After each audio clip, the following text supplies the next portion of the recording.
Bonsoir et bienvenue. La Côte d'Ivoire entre dans une nouvelle séquence politique avec la mise en place du gouvernement Mambé II. Une nouvelle configuration, de nouveaux visages, mais surtout de grandes attentes. Quels sont les changements majeurs opérés par cette équipe gouvernementale? Qui sont les entrants, et que révèlent-ils des priorités du pouvoir? Et surtout, quels défis immédiats attendent le gouvernement Mambé II, dans un contexte national et régional exigeant? Pour en débattre, nous recevons un panel d'analystes et de journalistes de premier plan. Dr Arthur Banga, André Silver Conan, Sylvain Guédé de Bailly, Alafé Wakili, Yacouba Doumbia et Augustin Couillot. Analyse, regards croisés et débats sans langue de bois. Le décryptage commence maintenant. La grande nouveauté dans la configuration de ce gouvernement, c'est évidemment la création du poste de vice-premier ministre tenu par Téné Birahima Ouattara, vice-premier ministre, ministre de la Défense. Analyse, commentaire, messieurs. Yacouba Doumbia? Si je dois analyser ce poste de premier vice-ministre, je dirais que c'est une ancienne nouveauté. Une ancienne nouveauté parce que ce n'est pas la première fois qu'on a un poste de vice-premier ministre en Côte d'Ivoire. Je crois qu'en 1959, on a eu un poste de vice-premier ministre. Il y avait le premier ministre, bien sûr, et puis il y avait le vice-premier ministre. Donc le retour de ce poste-là, à mon sens, ce n'est pas quelque chose qui est inédit, ce n'est pas quelque chose qui est surprenant. La deuxième chose, c'est de l'analyser même dans la forme. Parce qu'il y a eu pas mal de polémiques. Les gens ont essayé d'assimiler la création de ce poste-là à une sorte de substitution au Premier ministre Robert Begré Mambé, mais c'est de leur dire qu'il y a eu deux décrets. Donc il y a eu d'abord le décret qui nomme le Premier ministre. Ensuite, il y a eu le décret qui nomme les membres du gouvernement. Donc c'est deux décrets totalement différents.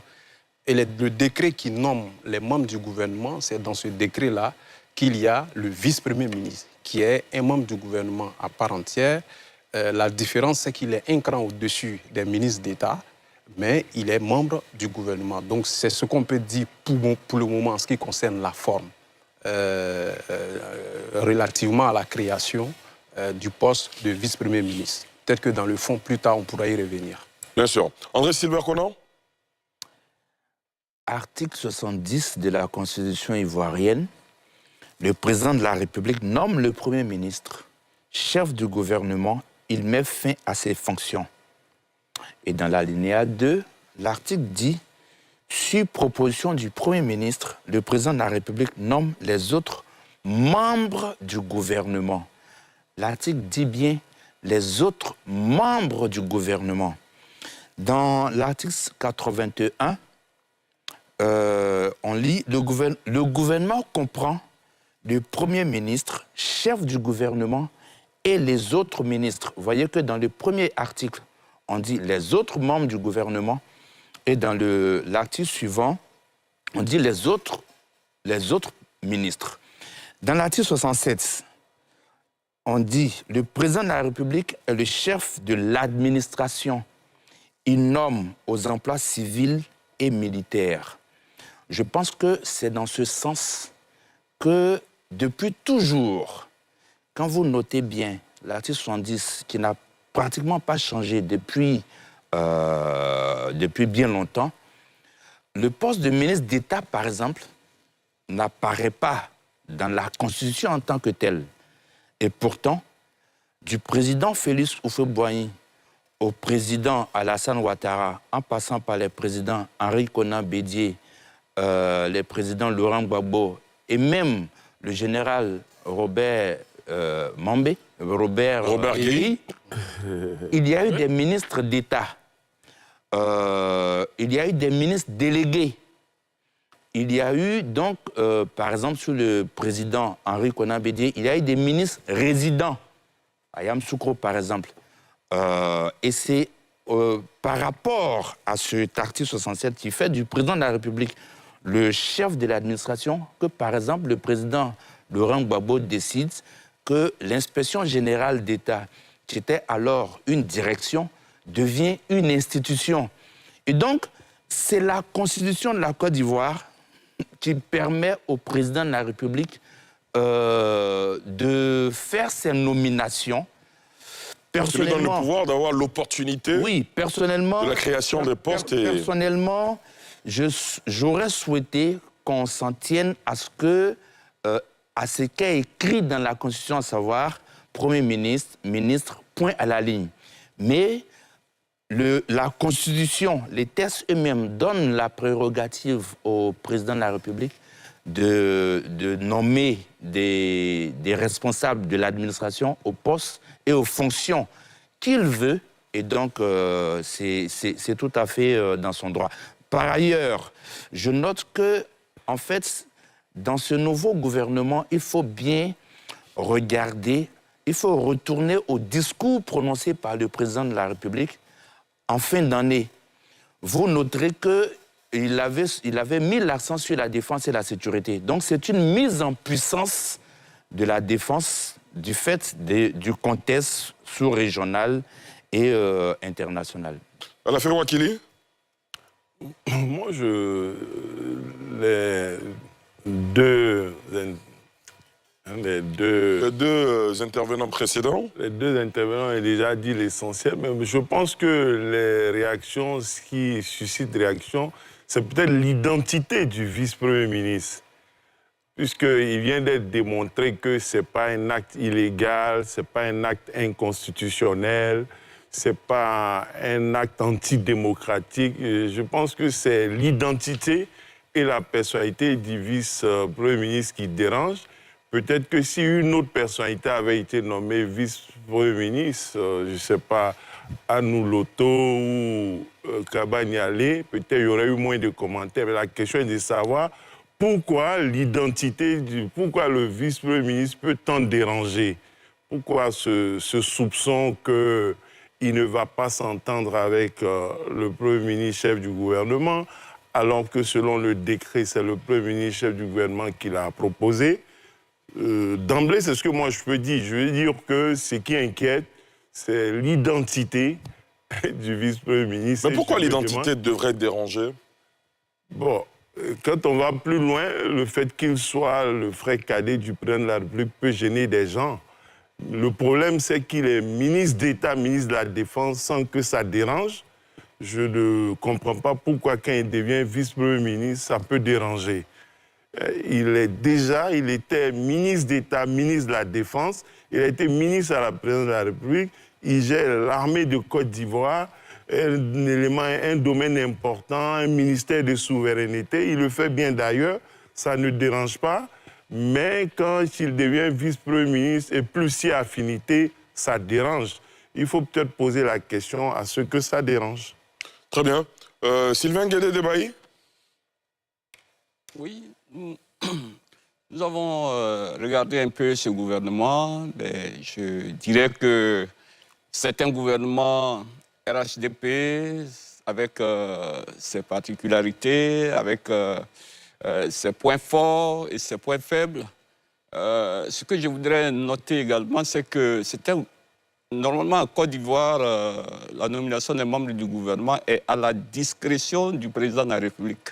C'est son pouvoir discrétionnaire de nommer les hauts fonctionnaires, les ministres. Et donc, là-dessus, je pense qu'il n'y a pas de polémique possible, puisque, au regard de la Constitution... Bon... C'est-à-dire que le président de la République peut créer, par exemple, un vice-ministre de l'Éducation nationale, Tout à fait. deux vice-ministres des ressources animales et halieutiques, des ministres adjoints. Il a cette opportunité, selon le développement fait par André Silva-Ponor. Et c'est légal. Voilà. C'est pour ça que je dis que c'est vraiment à sa discrétion. Et c'est lui qui sait pourquoi il nomme tel ou tel à tel ou tel poste.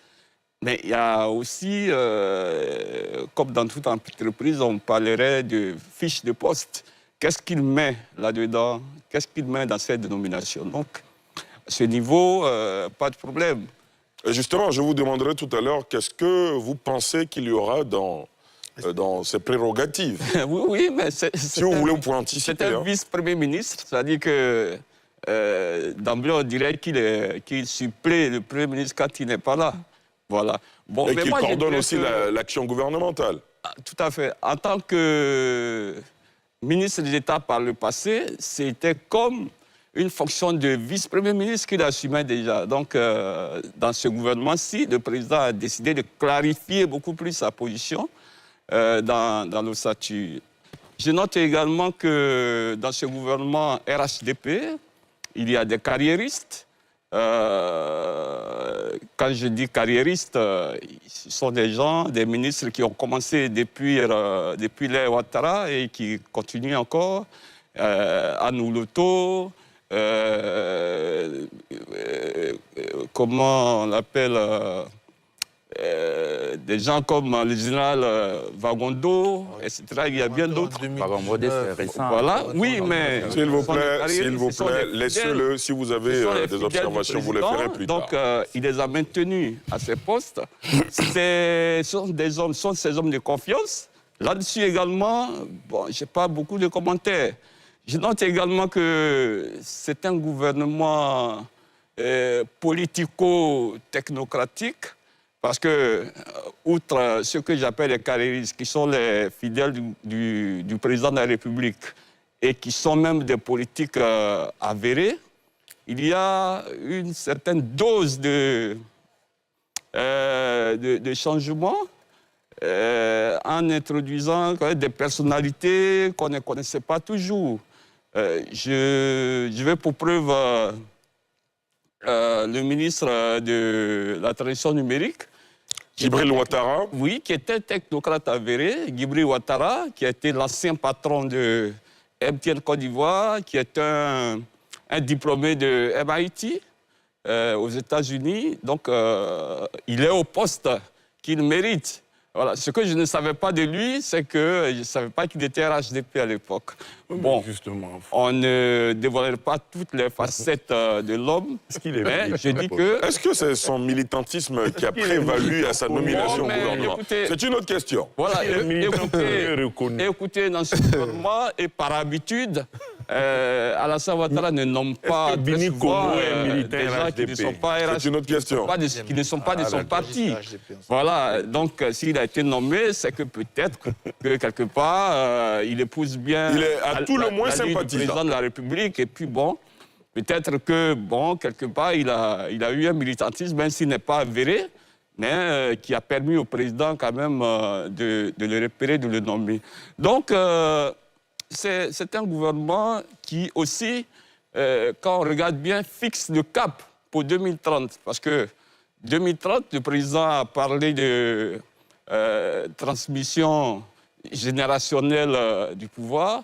Quand on a regardé les premières nominations après l'élection législative, on a vu Patrick Hachi à l'Assemblée nationale, et puis après, deuxième acte, la nomination du Premier ministre.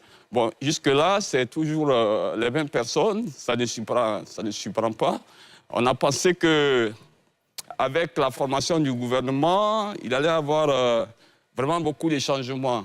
Quand on regarde, il n'y a pas beaucoup de changements, dont le président dit qu'il fait confiance encore à l'équipe et qu'il va continuer. Et puis, bon, peut-être au fur et à mesure, introduire d'autres personnalités.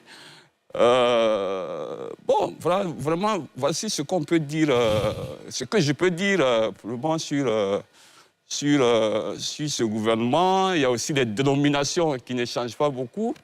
Voilà, c'est seulement que au niveau du ministère de la Santé, si mes souvenirs sont bons, je crois qu'il y a le volet couverture maladie universelle qui n'a pas été retenu. Si. Ça a été retenu. C'est la même chose. Voilà. OK. Ça a été donné. Mais je veux dire que dans les dénominations, c'est une façon pour celui qui nomme de mettre vraiment un accent sur les choses telles que il veut les Sur voir, l'importance des urgences et des défis. dossiers. Voilà, il a promis une grande Côte d'Ivoire. Je pense que des dénominations qu'on regarde, peut-être qu'il se dit c'est cela qui va contribuer à la grande Côte d'Ivoire à la grande nation également qu'il veut construire. Très bien. Donc, on regardera, maintenant que le gouvernement est formé. Tout à l'heure, vous avez parlé dans le sujet, je crois qu'il y a des défis. Dans le prochain sujet, tous les débats. très bien. Dans le prochain sujet, on reviendra sur les défis, évidemment. Alors, Augustin Couillon, allez-y. Bon, moi, en termes de nouveau, en fait, forme de nouveau gouvernement, je crois que il s'agit plutôt d'un gouvernement remanié. technique. Oui, voilà. Ça ressemble beaucoup plus à un aménagement technique. Un réaménagement. Un réaménagement technique du gouvernement qui était là. Bon, évidemment, c'est le même président, donc il reconduit, voilà. Et ceux en qui il fait confiance, évidemment, la création du poste de, disons, vice-premier ministre a sauté aux yeux, parce que, voilà, il y a certes le poste qui est nouveau parce que, bon, Doumbia a parlé de 1959, bon ça c'est vrai, mais bon, pour la Côte d'Ivoire indépendante, c'est nouveau. Merci d'avoir regardé cette vidéo jusqu'au bout. Que Dieu vous bénisse abondamment et vous accorde paix, santé et réussite dans tout ce que vous entreprenez. N'hésitez pas à vous abonner pour rester informé. À très bientôt.